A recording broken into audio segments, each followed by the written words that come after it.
लोक मत की अवहेलना। कोई कोई लोग कहा करते हैं कि यदि हमारा हृदय शुद्ध है तो दुनिया हमें कुछ भी क्यों ना कहा करे, हमें उसके अविश्वास, संदेह और दोषारोपण की कुछ भी परवाह नहीं। हम मानते हैं कि इन व्यक्तियों में गंभीर आत्मविश्वास, चरित्र की दृढ़ता, दृढ़ निश्चय और सत्यता की लगन है और सत्य के पीछे वह लोकमत के सामने नहीं झुकना चाहते।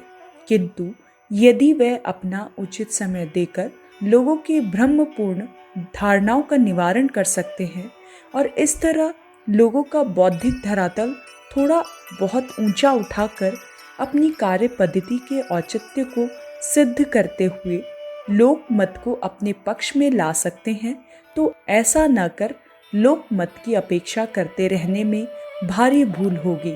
यदि हमारा कोई कार्य प्रचलित रीति रिवाजों से कुछ भिन्न है तो वह अवश्य है कि अन्य असहिष्णु व्यक्ति हमारे कार्य की कटु आलोचना करेंगे।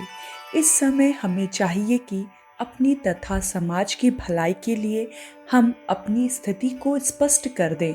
यदि आप किसी नए रास्ते पर चलते हैं और दूसरों को यह संतोष नहीं दिला सकते कि वह रास्ता ठीक है, तो आपको यह कहना कि भले ही समाज उस पर चले अथवा ना चले, कम से कम उस रास्ते पर चलने में मुझे बाधा ना पहुंचाई जाए, तो यह बात समाज को मान्य नहीं हो सकती।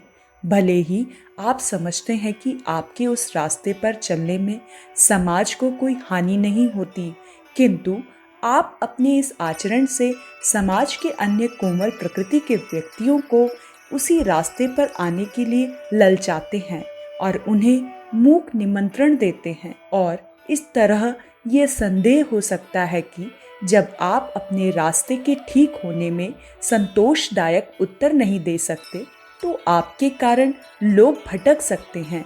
चाहे आप अपने मन का प्रचार करें चाहे ना करें, आप जिस मार्ग पर चलते हैं उसका मौन एवं अदृष्ट प्रभाव अन्य लोगों पर पड़ता ही है। जब तक आप जीवित हैं तब तक आपकी प्रत्येक हलचल आकर आपके वातावरण को प्रभावित करेगी।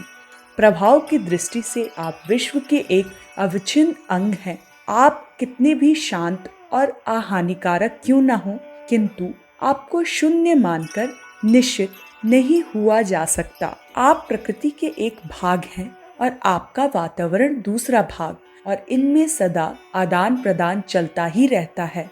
अतएव आपको निश्चित रूप से उस रास्ते पर ही नहीं चलने दिया जा सकता। समाज एक सूत्र में ग्रथित है। आपको चाहिए कि आप किसी ऐसे विचार को समाज में न छोड़ दें जिसके की आदि अंत का स्वयं आपको ही पता न हो और जिसके संबंध में आप अपने लोगों का उचित समाधान ना कर सकते हो। ऐसे उच्च श्रृंखल विचारों प्रचलित कर आप सामाजिक जीवन को विश्रृंखल बनाते हैं। नई विचारधारा को जन्म देते समय आपको ये प्रयत्न करना चाहिए कि वह पुरानी बातों से समस्वरता स्थापित कर ले और उनमें फिट बैठ जाए। ऐसा ना हो कि वह विचारधारा और तत्संबंधी दलीलें हमारे गले ही ना उतरे और हमारा जीवन उसकी भयंकर प्रताड़ना से तिलमिला उठे। चिर परीक्षित प्राचीन मर्यादाओं की श्रृंखला से असंबद्ध प्रतीत होने वाली ऐसी अटपटी, असंगत तथा उच्च श्रृंखल विचारधारा के प्रति समाज अधिक समय तक उदासीन भी नहीं रह सकता। यूं तो हमें उस अनोखी विचारधारा के बाह्य स्वरूप को ही समाज के सामने उपस्थित करना पड़ेगा अथवा स्वयं ही उस विचारधारा को छोड़ देना पड़ेगा। हम निसंकटक रूप से उस पर नहीं चले जा सकते। यदि आप कोई नया कार्य करना चाहते हैं तो आपको समाज को साथ लेकर चलना ही पड़ेगा। यदि कोई द्विज अपना पखाना स्वयं ही उठाने को बुरा नहीं समझता, तो उसे समाज के कुछ लोगों को समझाकर अपने साथ लेना पड़ेगा। वह यदि अछूतोद्धार करना चाहता है तो भी वह अकेला कुछ नहीं कर सकता। उसे दूसरों को समझाकर अपनी ही विचारधारा पर लाना होगा, तब कहीं वह अपने कार्य में सफल हो सकता है। यदि आप केवल लोक मत की अपेक्षा करते हैं, लोक शिक्षा देकर आप उसे सुसंस्कृत बनाने का प्रयत्न नहीं करते तो आपकी यह कार्य प्रणाली केवल विनाशात्मक है। यह तो तोड़फोड़ की नीति है और इससे तो समाज की बनी बनाई कुछ परिपाटियां बिगड़ ही सकती हैं, पर नवीन नहीं बन सकती। किंतु हमें तो निर्माण नीति का अवलंबन करना चाहिए। लोगों के विचारों में क्रांति देने वाले स्वयं महात्मा ईशा जैसे महापुरुष ने कहा था कि मैं पुरानी बातों मेटने नहीं बल्कि उनकी पूर्ति करने आया हूँ।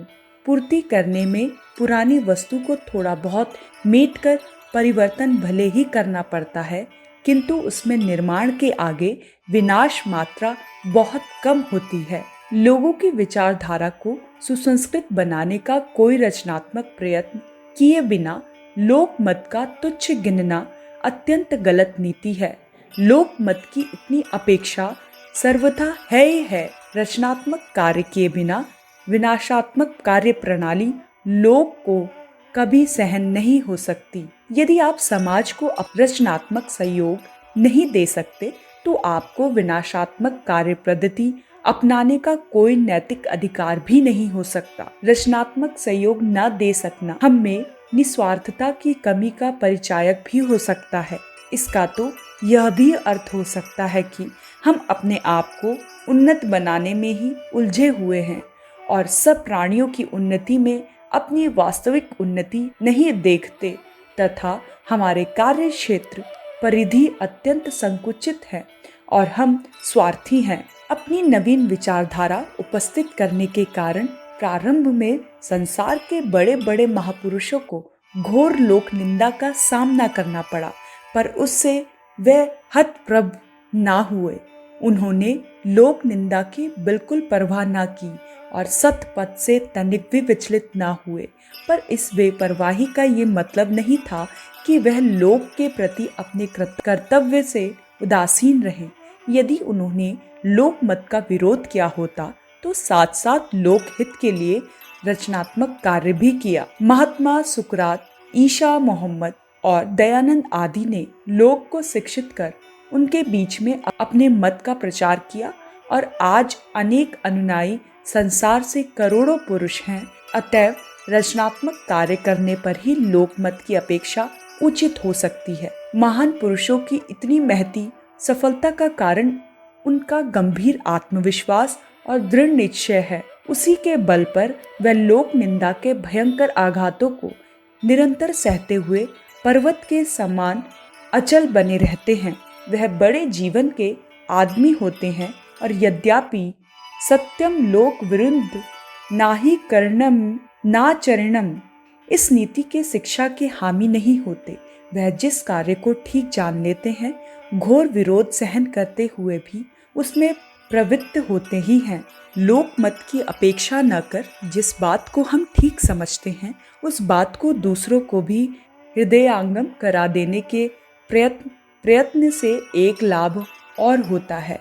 यदि हमारा मन गलत है अथवा उसमें सुधार की आवश्यकता है तो लोक संपर्क में आने से हम भूल समझ में आ जाती है और उसमें समुचित सुधार हो सकता है, जो कि लोक मत और लोक धर्म की अपेक्षा करने पर शायद ना हो सकता। इसके अतिरिक्त हमें अपने ज्ञान को कर्म में उतार कर हृदयंगम कर लेने का भी प्रचुर अवकाश मिलता है। अखंड ज्योति, मार्च 1949। हमारे YouTube चैनल विचार क्रांति दूत अखंड ज्योति पत्रिका को सब्सक्राइब करें एवं अगली वीडियोस प्राप्त करने के लिए बेल आइकन दबाएं। धन्यवाद।